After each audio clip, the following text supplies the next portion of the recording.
Y hay un lema, un principio, más que lema, un principio que va a dominar transversal todo lo que voy a compartir, y van a repetir conmigo. Es un principio que ya muchos lo han escuchado, pero está centrado para esta prédica también. Van a ser a voz fuerte. Repitan conmigo: Dios quiere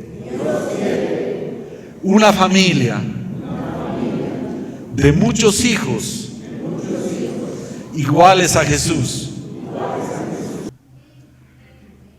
Este es un principio que tenemos que entenderlo, y si no lo entendemos, tener problemas en nuestra vida cristiana. Cuando el Señor nos llama, nos convierte Él, y después a veces estamos medios extraviados, aprendemos muchas cosas, pero Dios tiene un plan para que nos sostiene acá. Es cierto que para prediquemos el Evangelio, pero algo personal que está haciendo el Señor es de transformarnos y hacernos iguales a Jesús. Iguales a Jesús. Y los versos que voy a tocar es Colosenses capítulo 3, verso 12 al 14. Ahora, Colosas, donde ha escrito esta carta, esta epístola, Pablo, era una pequeña ciudad, no muy grande, no muy destacable, allá por donde ahora es Turquía. Ustedes han escuchado los terremotos que está habiendo por allá, son tremendos.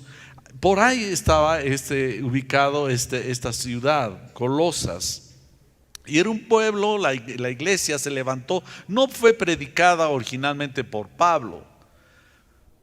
Tal parece, por lo que uno puede entender, había un hermano Epafras, se llamaba así, que este Epafras era uno de los instrumentos utilizados para levantar esta iglesia, y para él hacía un ministerio pastoral allá. Pero había un problema, y por lo cual está dirigida esta carta. Esta carta está dirigida porque había un problema, que había sido influida la iglesia, había permeado dentro de la iglesia algunas filosofías, algunas prácticas religiosas ajenas al cristianismo, y estaba haciendo daño. Ya podían estarse acercándose a una especie de herejía. Ahora, ¿qué tiene que ver todo esto? Hay un principio también dentro de la palabra de Dios, que es: las ideas traen consecuencias. No es simplemente creer cualquier cosa, aún pueda parecer hasta bíblico, puede estar afectando en nuestro carácter. Las ideas traen consecuencias, va moviéndonos a tener actitudes, formas de percepción de las cosas que nos rodean de alguna manera distorsionadas. En ese tiempo, por ejemplo, ustedes conocen bien a través de la historia, es de que tenían muchos dioses. Esa gente, los griegos, los romanos, tenían varios dioses, y estos dioses que representaban para ellos, que le llamaban dioses porque no había esos dioses, simplemente era fruto de la imaginación de los hombres, mostraban, por lo que describían, personas muy intemperantes. Esos dioses eran caprichosos, tenían hasta inclinaciones, algunos de ellos fuera del lugar. Y todo esto hacía de que los creyentes de esos dioses pues eran afectados hasta en su comportamiento. Así que es importante saber qué es lo que uno cree para irse moldeando a la imagen de lo que tú crees. Las ideas tienen consecuencias. Y Pablo escribe, por ejemplo, en el versos antes de los que voy a tocar, en Colosenses 2:8 dice: miren que nadie les engañe por medio de filosofías huecas y huecas sutilezas, según las tradiciones de los hombres. Y estas tradiciones sí que se refieren cultura, historia, folclore. No es nomás que es folclórico, ¿no? Qué bonito, es interesante, colorido. Sin embargo, este tipo de creencias van afectando a la persona, van dañando, van distorsionando la realidad que nos rodea. Por eso dice huecas. Pablo les escribe a los colosenses: tengan cuidado que no sean engañados por estas vacías creencias, huecas. Y recalca que con Cristo estamos más que suficientemente llenos, más que satisfechos, y Él es más que suficiente para todos nosotros. Por ejemplo, en el Colosenses capítulo 2, versos 2 y 3, la segunda parte del 2 dice: el verdadero conocimiento del misterio de Dios, es decir, de Cristo, en quien están escondidos todos los tesoros de la sabiduría y del conocimiento. Es decir, si hay alguien que necesita algo, no necesita ir a rebuscar cosas para dentro del ambiente de la iglesia cristiana, cosas extraordinarias. Todo está escondido en Cristo. Porque los hombres somos curiosos por naturaleza. Somos curiosos.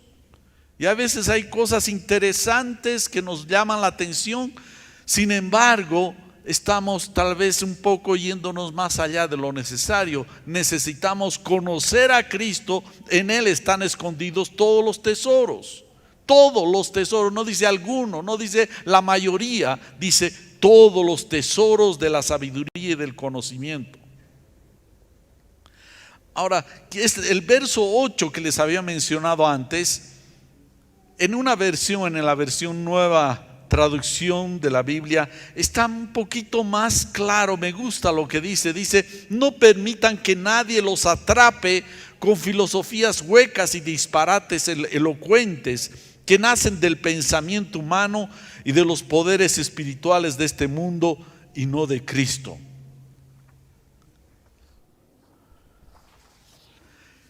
Suenan interesantes. Hay mucho ruido, pocas nueces, como decimos. Son sutiles, son cosas a veces hasta difíciles de poder distinguir. Eso es lo que está diciendo. Y estas cosas se presentan. Y hace claro esta frase, dice, Jesucristo es la imagen visible del Dios invisible. Jesucristo es la imagen visible del Dios invisible. Cualquier cosa que necesitemos debemos recurrir a Él, porque Él es el único que refleja la deidad. El único, no hay más. No le podemos añadir ni una coma. Y continúa diciendo en el verso 9 y 10 en Colosenses, dice, porque toda la plenitud de la deidad, toda la plenitud, toda la plenitud de la deidad reside corporalmente en Él. Y ustedes han sido hechos completos en Él, que es la cabeza sobre todo poder y autoridad. Es decir, no necesitamos más que Él. Y cualquier cosa podemos indagar en Él, si realmente vale o no vale. Esta epístola es tremenda en el sentido de cómo arrasa con todo tipo de pensamientos, de ideologías. Al final llega, las demuestra, casi las expone como fanfarronerías. Y hay veces en la iglesia pululan ideas, pensamientos muy sutiles, difíciles, parecieran, pero no son. Y con esta carta de Colosenses, aunque las circunstancias han cambiado, pero finalmente nos pueden servir ilustrativamente de mucho para comprender cómo andamos en nuestra vida cristiana. Pablo arrasa con todo tipo de pensamiento e idea.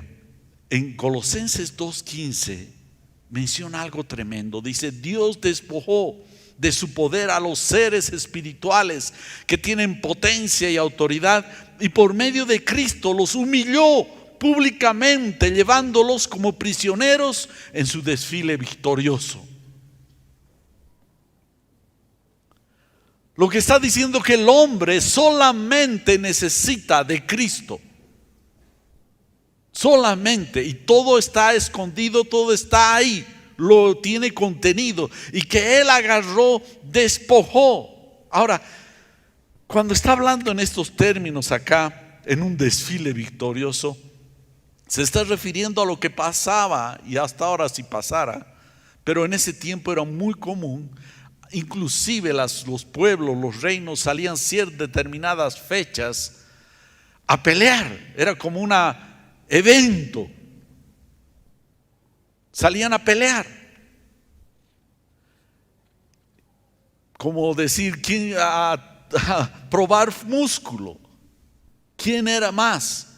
Y cuando derrotaba un reino a otro, el que había ganado, entraba victorioso con aquellos que los había tomado como presos delante, y el rey entraba victorioso era una fiesta, una algarabía tremenda, y pues había una celebración grande. Había tomado este rey al otro. Podían ser, a veces se juntaban entre varios contra varios, y había este tipo de batallas. Era una especie, lo mencionaba en el centro, un tinku carnal. Aquí hay una celebración, vemos en Potosí, a cierta fecha agarran, celebran y se sacuden entre ellos. Allá eran naciones enteras que se agarraban, y al final el que ganaba, el que había vencido, entraba de una manera gloriosa, llevándolos como rehenes, cautivos. Y eso es lo que ha hecho Jesucristo. Lo pone como ejemplo con todas las filosofías, ideologías, pensamientos del hombre. Y esa es la batalla ahora, en pensamientos, en ideas, en argumentos. Ahí está Satanás. Ahí está, hermano. Te lo digo sinceramente. Puedes estar reprendiendo a muchos demonios, pero si tienes ideas equivocadas, Satanás tiene pisadera en tu vida. Tremendo. Sí, es a través de ideas. Lo que pasó con Adán y Eva no fue otra cosa que una lucha de ideas, en las ideas de Satanás y la palabra de Dios. Y nos lleva a Jesucristo, a nosotros nos invita en esta entrada triunfal de Él, que celebremos. Por eso dice que triunfantes entramos en ese desfile glorioso.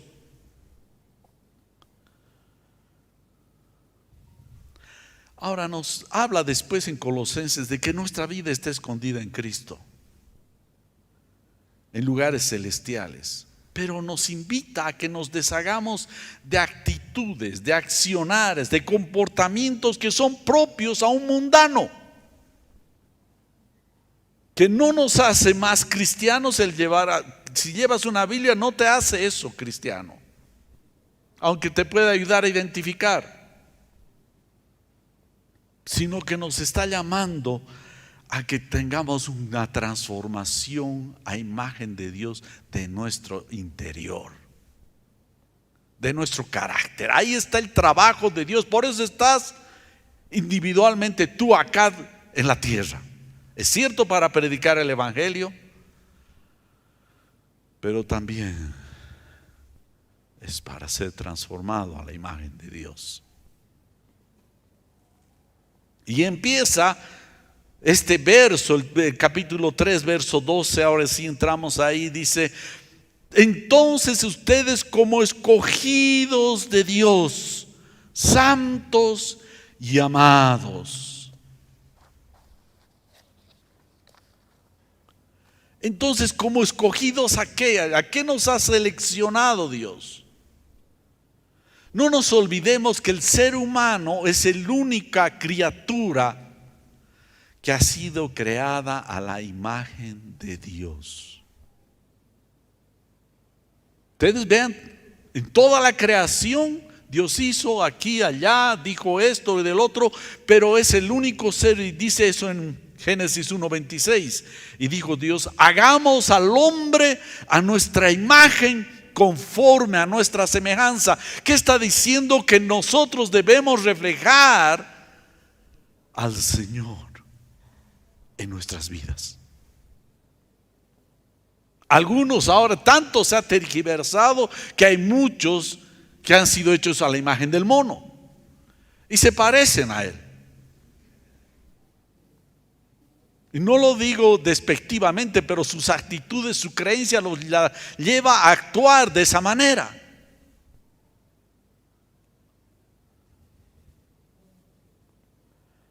Pero nosotros, hermanos, hemos sido llamados de las tinieblas a su luz admirable, para que Dios se pueda reflejar en ti, en mí, en nosotros. Y no es por un aspecto externo, sino es por una transformación del corazón. Jesús es preeminente en todo, dice la palabra ahí en Colosenses. Por Él fueron hechas las cosas, por medio de Él y para Él. Pero no solamente preeminente en las cosas externas, sino tiene que tener preeminencia en quién somos, qué reflejamos con nuestras actitudes, con nuestras palabras, con nuestros accionares.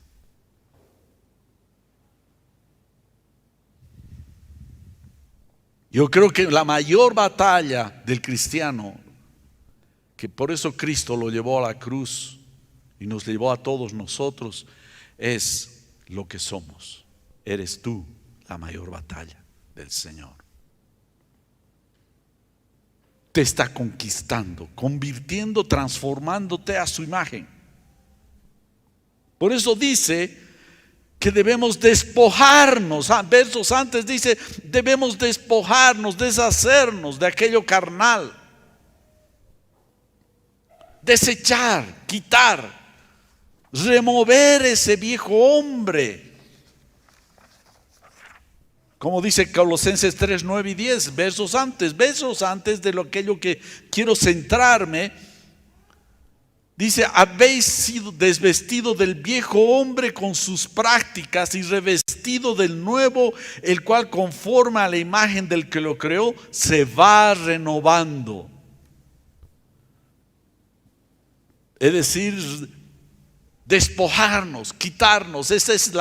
Ahora ese es el trabajo en el Señor por el Espíritu Santo, ser transformados. De esos accionares, todos estamos involucrados en eso. Yo que estoy acá, estoy vivo porque el Señor quiere transformarme a su imagen. Tú también. Nosotros estamos para eso. Por eso nos dice escogidos, fuimos seleccionados. Ahora, hermano, qué tremendo, Dios se ha mandado a la parte al seleccionar, a escogerme a mí. ¿No es cierto? Porque todos los concursos que pensamos donde hay selecciones, se escoge, se busca lo mejorcito. Pero saben, Dios ha escogido lo peorcito. Eso ha sido como el concurso de lo más fallado.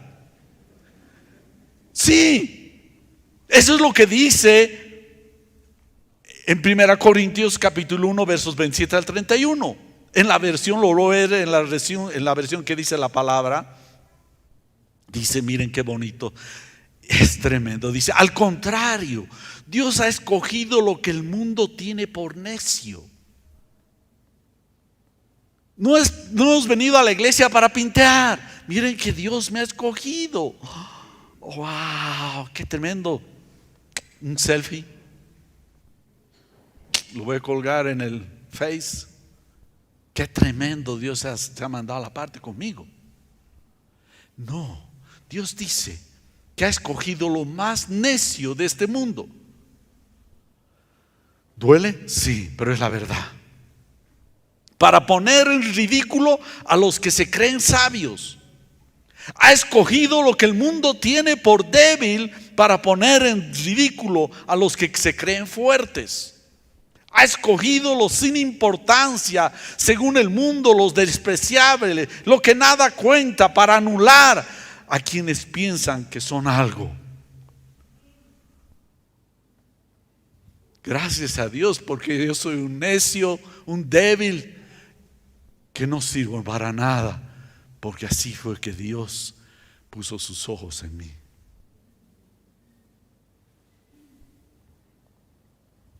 De este modo ningún mortal podrá alardear de algo ante Dios, que a ustedes los ha injertado en Cristo Jesús, convertido para nosotros en Él sabiduría divina, fuerza salvadora, santificadora y liberadora. Así que, como dice la Escritura, si de algo hay que presumir, que sea de lo que ha hecho el Señor.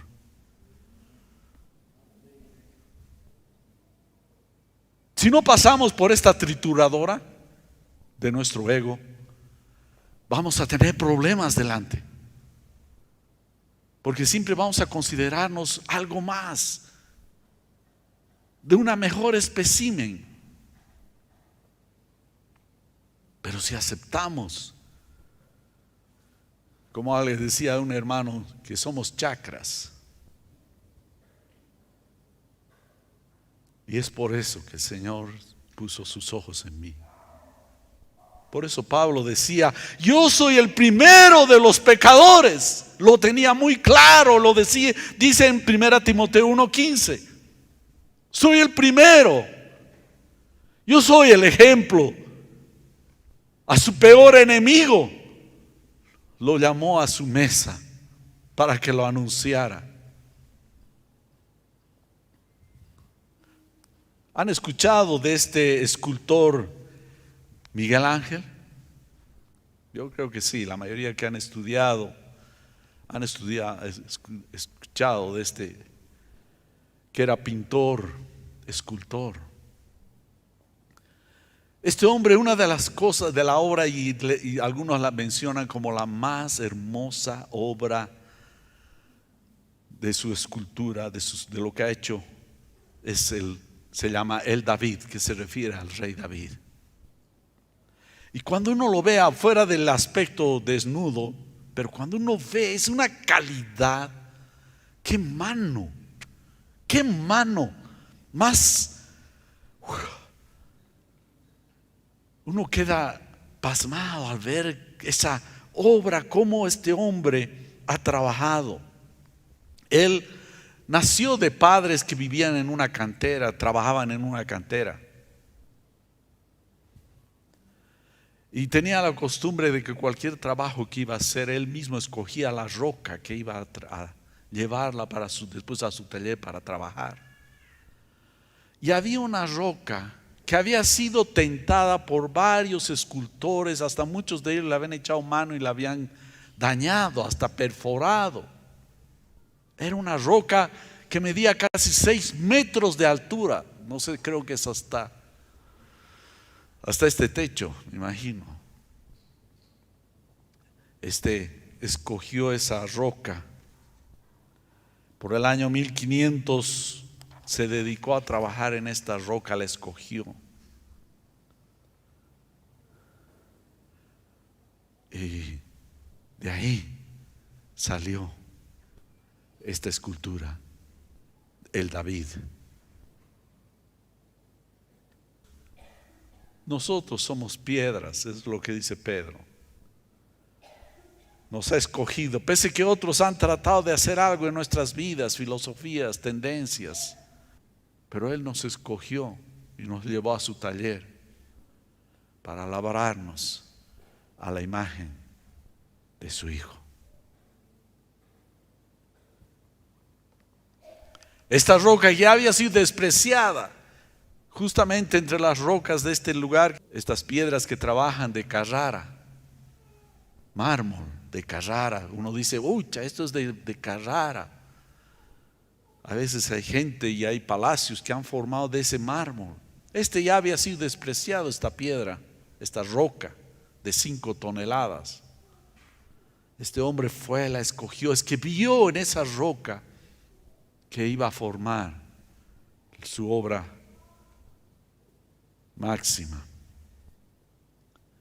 Fuimos escogidos no por lo que, más bien tal vez por lo mal que estábamos. Yo por lo menos me siento así. Estaba próximo a irme de ermitaño. Ya estaba vendiendo mis pocas cosas que tenía de joven y el Señor me llamó. Él se ha humillado y de esta roca está formando a su Hijo.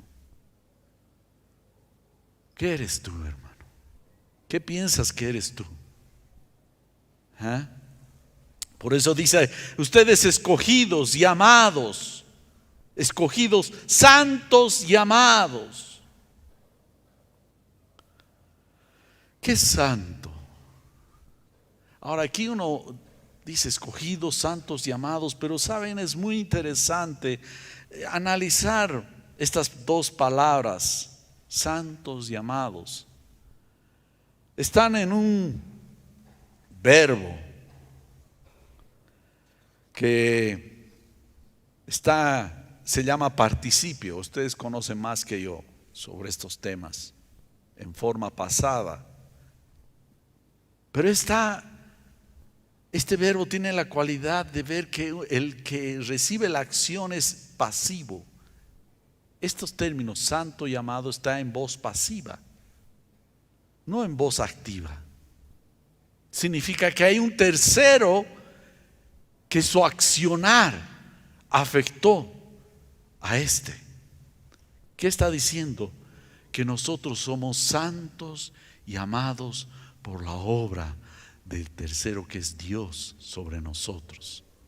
Y tiene una cualidad este participio, que además hace la función de adjetivo, es decir, que le da cualidad de ser santo y amado. Es decir, no solamente recibe la accionar, sino que nos da la cualidad de ser santos y amados por esa obra de Dios en nuestras vidas. Qué tremendo. Qué cosa.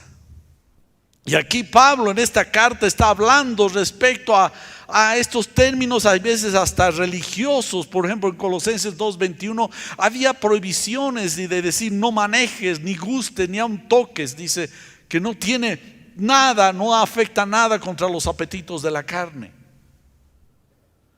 Porque el recibir por fe esa obra de Dios en nuestras vidas nos da la cualidad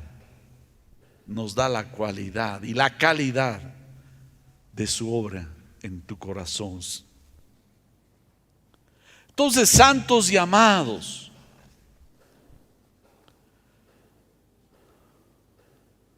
santos porque hemos sido separados por Dios para revelar a su Hijo. No es santo, y esto yo me recuerdo mucho, como tenemos mucho una influencia cultural, ¿o no?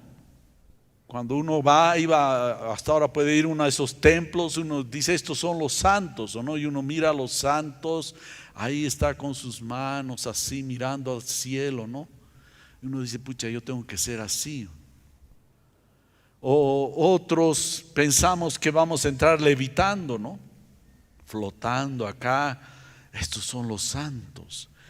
Pero santos, hermanos, uno es lo que Él nos ha santificado, y es caminar, pensar, sentir conforme a la palabra de Dios. Es decir, ¿cómo ves? ¿Con qué ojos ves tú? No se olviden que Eva, a la cual Satanás le había dicho, Satanás le dijo, no, que tus ojos serán abiertos y serás tú como Dios. Y dice que la mujer empezó a ver, pero estaba viendo la realidad. No, lo que pasa, sus sentidos de la vista, del entendimiento habían sido embotados y empezó a ver lo que no había. Santidad es ver conforme la palabra de Dios hizo todas las cosas. Eso es santidad. Es pensar conforme la palabra, es adquirir una mentalidad bíblica. Eso es santidad.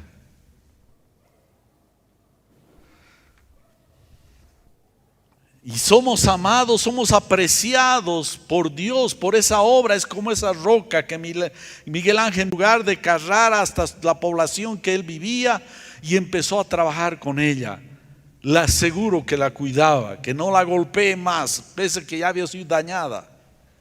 Somos favoritos de Dios porque Él tiene una visión de cómo debemos ser y hasta dónde debemos llegar. Ve a Jesucristo transformados en nuestros corazones. Así que, escogidos, hemos avanzado a la primera parte. Dios quiere una familia de muchos hijos iguales a Jesús.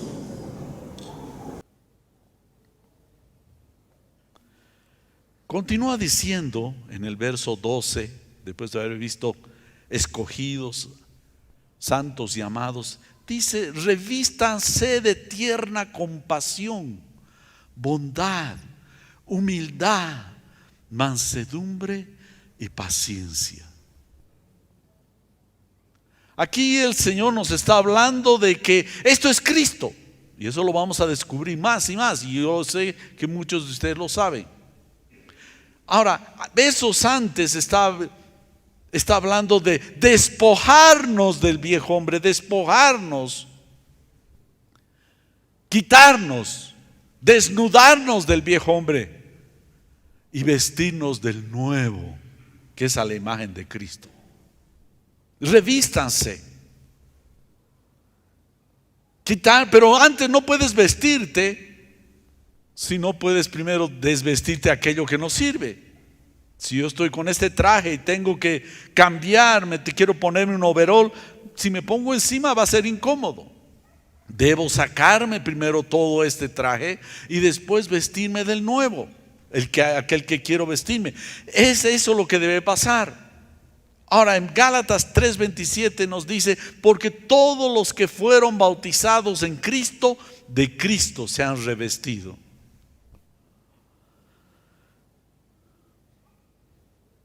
¿Y qué dice? ¿Vestirnos de qué? ¿Pero qué implica ese vestirse de Cristo? Tierna compasión. Está diciendo tierna, entrañable, que salga compasión del corazón de nosotros. Me hace recuerdo cuando Jesús vio a la multitud que le seguía y no tenían qué comer, y dijo: tengo compasión por la gente. ¿Se acuerdan? Que nos vistamos de esa actitud de ternura, de sensibilidad, de ser perceptivos para captar lo que está viviendo el otro, el ajeno. Dejemos que brote, que salga de nuestro interior ese sentimiento, porque así lo tuvo Jesucristo. ¿Quiénes quieren ser iguales a Jesús? Levanten la mano. Tierna compasión. Vístete, hermano. Saca aquello que no está conforme a esta palabra. Esa compasión es ese sentimiento de piedad, de lástima, de misericordia, de caridad, de clemencia, de solidaridad, de condolencia con el otro. Esta compasión es el sentimiento de sufrir con el otro de manera conjunta lo que está viviendo. Si alguien está pasando mal, sentir pena, dolor, compasión. Inclusive las personas malas, a veces les vienen desgracias terribles, o están a flor de piel su pecado, pero los está destruyendo, porque el pecado siempre trae consecuencias sobre la vida de una persona. Siempre trae. Por más que uno diga: no, mírame, estoy aquí en la cúspide de la ola, no me pasa nada, pero va a traer consecuencias. Una palabra que es muy utilizada de esta compasión, de este sentimiento, es empatía, que ahora se le escucha. Yo antes no la escuchaba. ¿Qué dice que es empatía?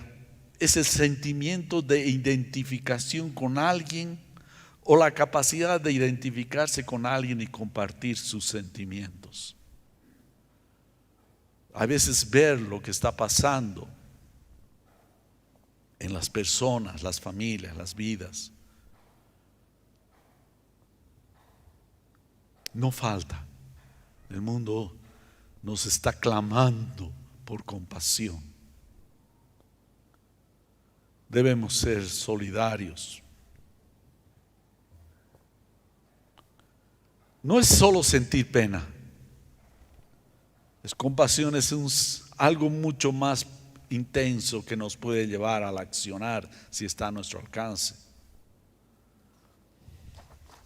¿Qué dice entonces? Hemos visto de tierna compasión. Ahora veremos de bondad.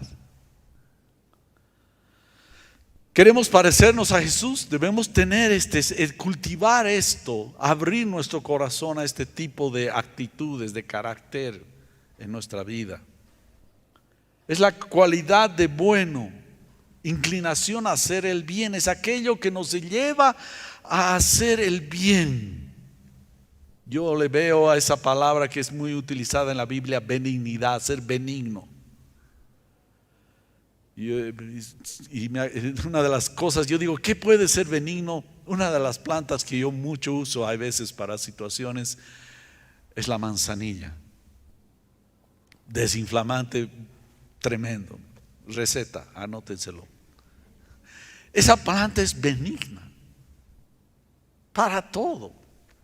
Hay gente que usa de todo, ¿no? Algunos usan una cosita y otra como algo benigno, que eso hagamos, tengamos un comportamiento en esta virtud, benigno, dócil, dulce, generoso, suave.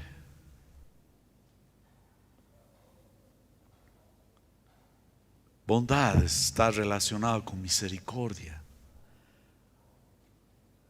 ¿Quieres ser igual a Jesús? Cultiva la bondad, tierna compasión, bondad.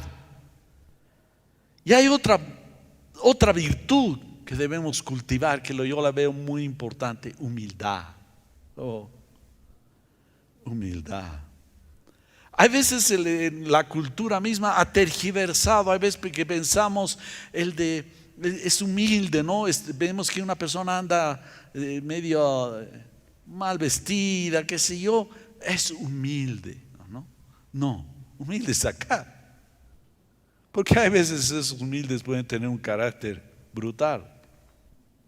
Yo me acuerdo, he tenido varias experiencias, pero una de ellas que me acuerdo es hace 30 años tenía mi autito parqueaba donde era la oficina. Y había un joven, sano, saludable, ¿no? Y se acerca, teníamos ahí nuestro letrero, Fundación contra el Hambre, ¿no? Joven, ayúdeme, me dice, ¿no? ¿Estás enfermo? Le dije, no. Entonces, te voy a pagar, si me lo limpias el auto, yo te voy a dar el trapo, todo, y me lo limpias y te voy a pagar, porque eres joven, no estás enfermo. No, pues.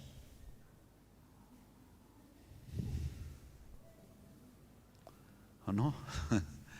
Otro hombre que se paraba ahí en la puerta y decía, yo tengo hambre, deben de comer, porque era Fundación contra el Hambre, ¿no? Pero el hombre tenía más sano que yo.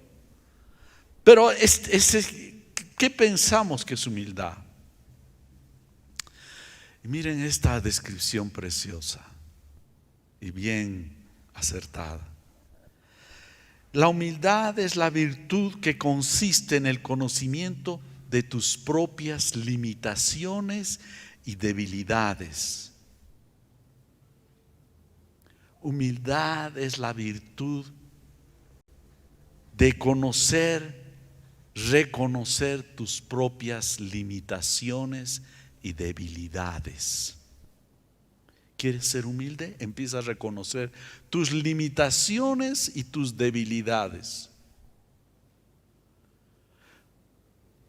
Porque es difícil. Si yo me considero muy importante, no me considero que no tengo limitaciones y debilidades, nunca va a llegar la humildad. Humildad es justamente reconocer mi pecado, aquello que yo fallo, que Hay veces está siempre delante de mí, decía el salmista. Y quiero repetir, hay un libro que me encanta.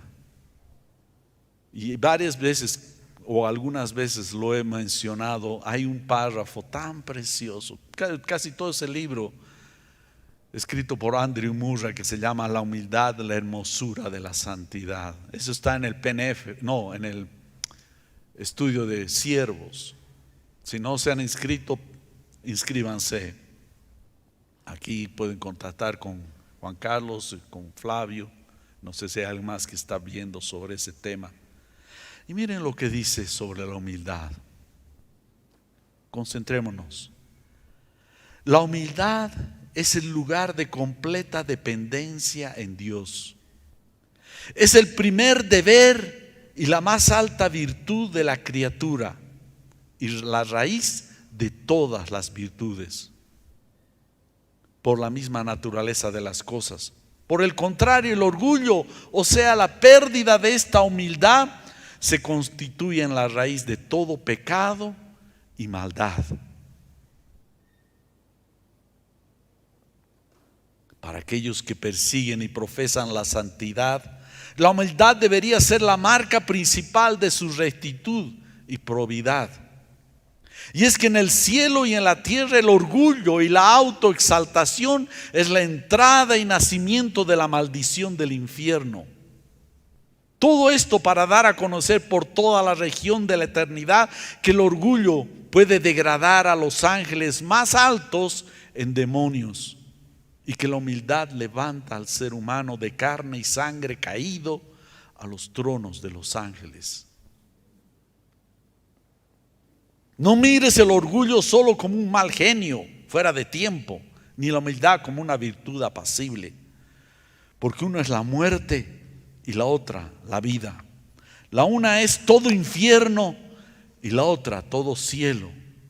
En tanto que tienes orgullo dentro, tienes al ángel caído vivo en ti. En tanto que tienes la verdadera humildad, tienes al Cordero de Dios dentro de ti.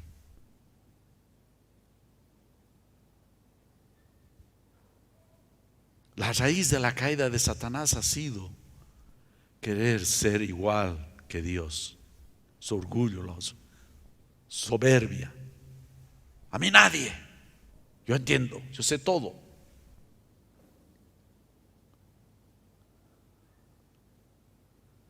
Si queremos que Jesús, la imagen de Jesús, se refleje en nuestras vidas, debemos empezar a reconocer nuestras debilidades, nuestras incapacidades, nuestras faltas. Porque es la forma que hemos entrado, hemos venido a la iglesia, a menos que hayas entrado de otra manera. Cuando no tenemos, cuando decimos, Señor, sé propicio a mi pecador. Y al otro lado había un que hacía todo tipo de eventos religiosos, Señor, diezmo, doy esto, doy aquello, tenía una lista larga. Dice que no le tocó el cielo, pero aquel que se reconocía como pecador, falluto, él sí, dice que salió justificado. Yo sé que esto nos toca a todos, desde el que habla, porque esta lucha es permanente en nuestras vidas. La soberbia. Y todas estas están relacionadas. La siguiente es mansedumbre. Benigno, suave, apacible, no violento, amable. Eso es Jesús en nuestras vidas. Humildad y mansedumbre también. Apacible, tolerancia. Por eso decía Jesús, Mateo 11:29, tomen mi yugo sobre ustedes y aprendan de mí, que soy manso y humilde de corazón, y hallarán descanso para sus almas. Y Pablo lo repite en otras palabras y lo reconoce en 2 Corintios 10. Dice, yo mismo Pablo les ruego por la mansedumbre y la benignidad de Cristo. Aquel Jesús a quien todo Él sostenía, dice, con el poder de su palabra, de su voz. El creador del cielo y la tierra. Cuando quiso entrar, no escogió, tráigame un corcel blanco, ese, tráigamelo, como esos caballos, unos chaperones feroces, hermosos, sino que escogió ingresar por algo despreciable cuando iba a entrar a Jerusalén en un burrito. Hasta nosotros usamos con palabra, voz despectiva la palabra, este es un burro.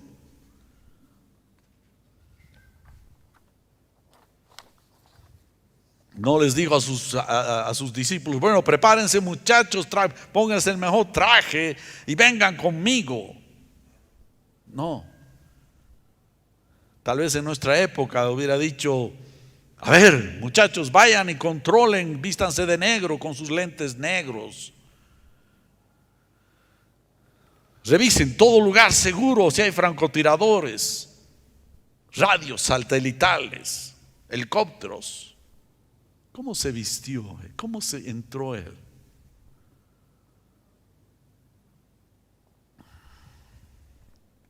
En un burrito. Y la gente echaba palmeras, sus mantas. Los niños gritaban. Los fariseos querían haz callar. Pero no. Él vino en un burrito. Y escogió, para mí la cruz no solamente es un símbolo de salvación de nosotros, sino también es el trono para mí personalmente, donde Él subió para recibir todo el reino. Ahí fue donde se consagró. No se consagró mientras estaba en vida, no, pero ahí en la cruz se consagró como Rey del universo. Se ganó. Seguiremos paciencia. ¿Qué significa paciencia? Es saber sufrir, tolerar las contrariedades y adversidades con fortaleza y sin lamentarse. ¿Queremos parecernos a Jesús? Tenemos que aprender a sufrir. A veces nos va a venir cosas de lo más fuera de lugar, ofensas. ¿Qué se cree él para mí hablarme de esa manera? Queremos parecernos a Jesús. Tengamos paciencia, cultivemos esto. Alguien decía, un hombre no es un héroe no porque sea más valiente que nadie, sino porque es valiente durante 10 minutos más. Es decir, paciencia significa esperar, soportar, sufrir. Debemos cultivar esto. Debes entrenarte, no solo intentarlo, a ser paciente. Yo creo que estas cosas deberían predicarse en los matrimonios. A veces hacen un voto un poco místico, ¿no? Pero cuando empieza el primer día, me caso, empieza a botar las cosas. A ella le gustan las sardinas y yo no puedo ni oler. Yo soy meticuloso, ordenadito, todo bien en su lugar y todo desordenado.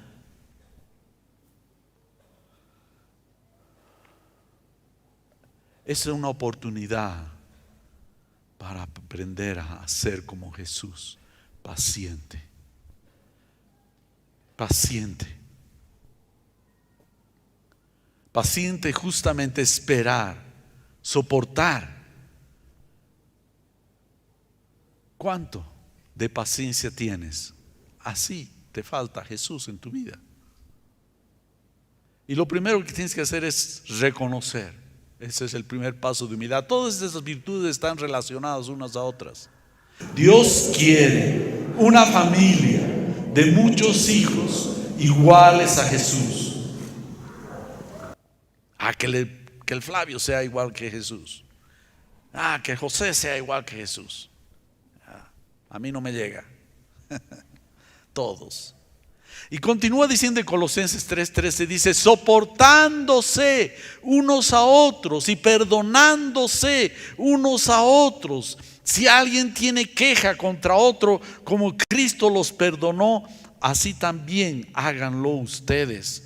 Sobre todas estas cosas vístanse de amor, que es el vínculo de la unidad. Soportando unos a otros. Soportar es aguantar, padecer. Lo que nos está diciendo es que aprendamos a padecer. Venir a Cristo no solamente Dios me da todo, me libra de todo, me sana de todo y esto, no, también viene completo el combo. Debemos aprender también a sufrir y padecer.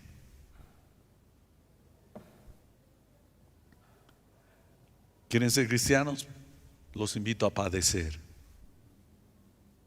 como Cristo padeció. A veces agarramos la parte que nos conviene, ¿no? Dios me sana, me salva, me esto, me todo. Aquí qué lindo, un seguro de vida.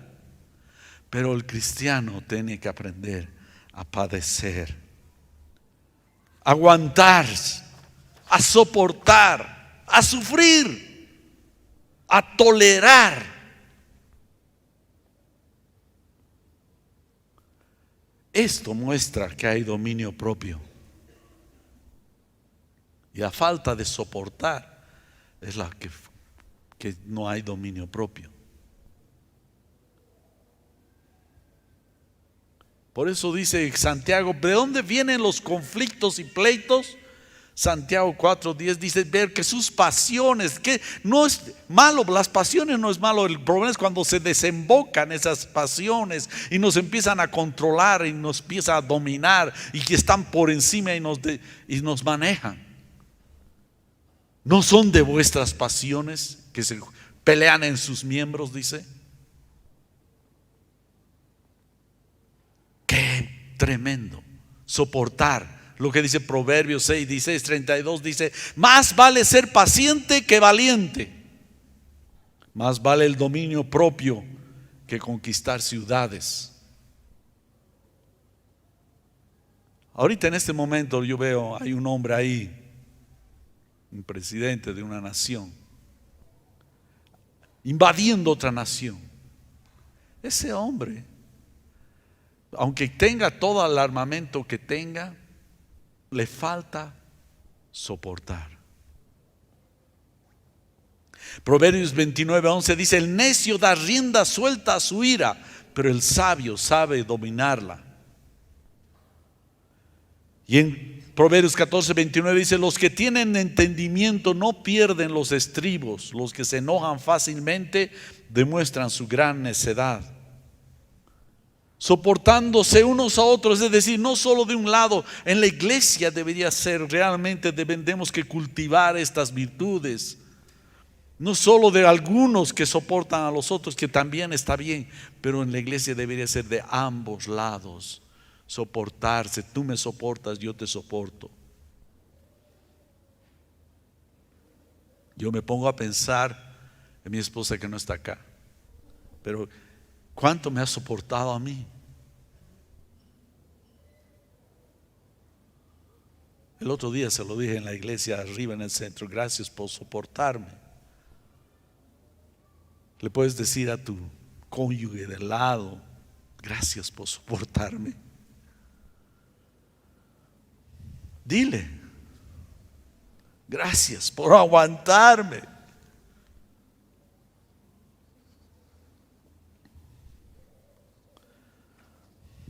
Perdonándose. No solo es ser perdonado por Dios y ser libertado, sino está condicionado a perdonar tú a quien sea su ofensa, su daño, su maldad, su obra inicuo contra ti. Es otorgar, es conceder gracia. Tú has recibido gracia de Dios, tú tienes que conceder esa gracia. Es soltar, como soltar a un prisionero. No merece, pero suelto, libero de culpa. Es cancelar su deuda, así como Cristo canceló nuestra deuda. En otras palabras, es eximir la deuda, la ofensa, la falta del delito. Pero tiene que ser, qué lindo es cuando son unos a otros. Ahora, si vienen de un solo lado, muy bien por ellos. Pero la cuestión es de ambos lados. La iglesia es un lugar de perdón. Yo me decía, Señor, ¿todas las iglesias son así? Sí, todas las iglesias son así. Están llenos de pecadores, de lo más débil, lo más necio, lo más todo. Y nos hemos reunido y decimos, Señor, gracias, pero ¿saben qué? Nos hemos encontrado entre los más fallutos. Y ahora tenemos que aprender a perdonarnos, a ser como Jesús. Amén. Amén. Y eso es una transformación, toma tiempo. Dice, si alguien tiene queja contra otro, como Cristo los perdonó, así también háganlo ustedes. Cuando has recibido un agravio, alguien te ha dañado, te ha lastimado, hay resentimiento en ti.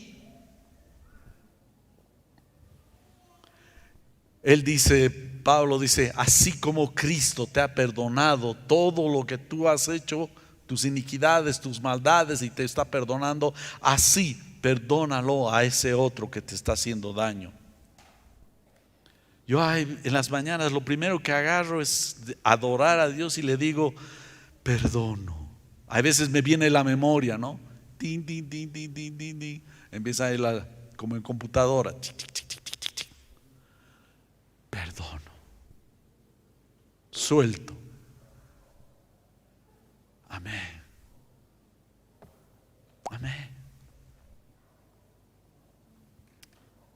Amén. Si hay queja, es aquella situación que estás sufriendo alguna ofensa, alguna acción injusta. Alguien piensas que ha cometido un delito contra ti. Es pasar por alto el agravio. No es solo disculpar, disimular la culpa, sino es perdonar. Así también. Así como Cristo te ha dado perdón y esa medida, así de la misma manera lo debes hacer. Y dice, termina diciendo, vestirnos de Cristo, vestirnos de amor. Este amor tiene que reflejar, si quieres resumirlo en una sola palabra, es amar. Y saben que la palabra amar empieza en la primera interpretación de Pablo en 1 Corintios 13, dice, el amor es sufrido. Es como le digas a un joven, ¿estás dispuesto a sufrir por andar con ella? No, no quiero sufrir, yo quiero ser feliz. Entonces no.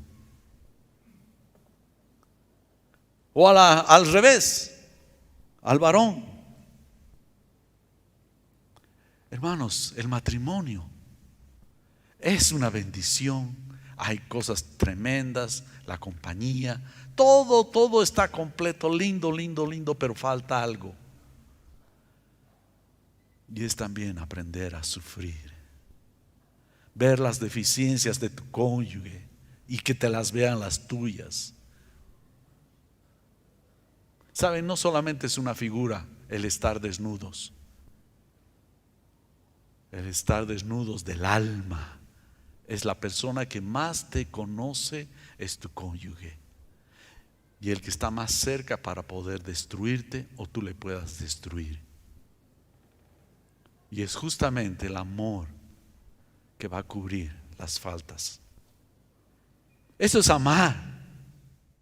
Dios quiere una familia de muchos hijos iguales a Jesús. ¿Quieres ser igual a Jesús? Amén. ¿Qué tal si le das un aplauso? Dios te bendiga.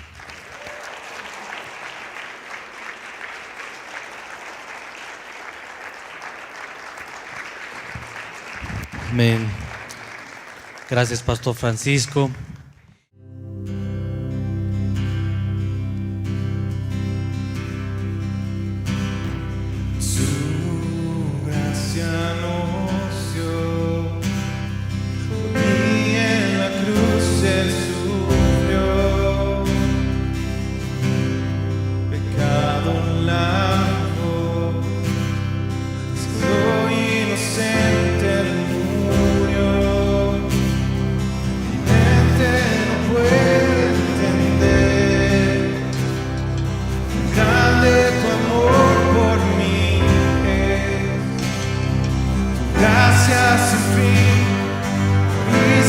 Por mí, ahora vivo estoy.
ti.